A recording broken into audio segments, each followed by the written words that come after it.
Hello दोस्तों।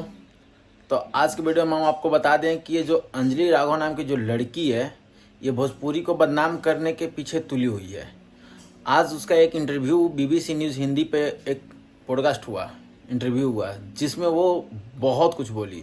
वो यहाँ तक बोली कि पवन सिंह को रियलाइज़ हुआ अपनी गलती को, उन्होंने आकर माफ़ी मांग लिया और इसके साथ हम भी उनको माफ़ कर दिए, हमारा सॉर्ट आउट हो गया। लेकिन पावर स्टार पवन सिंह के चाहने वाले जो लोग हैं, हमारे कमेंट बॉक्स में आकर बहुत सारे भद्दी भद्दी गालियाँ देते हैं। और भोजपुरी में काम करना ऐसा कोई बड़ी बात नहीं है। भोजपुरी वालों को इन जैसे चीज़ों मतलब कि किस करना, हक करना, इधर उधर टच करना बहुत ही कॉमन चीज़ है। वहाँ के पब्लिक को यही चीज़ अच्छा लगता है।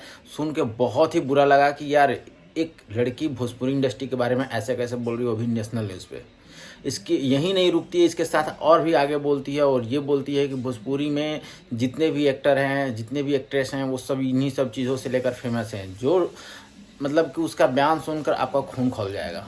अगर आपको उसका इंटरव्यू नहीं सुने हैं तो आप बीबीसी न्यूज़ पर जाकर उसका इंटरव्यू सुन सकते हैं, देख सकते हैं। 7 मिनट से ऊपर का उसका एक इंटरव्यू है।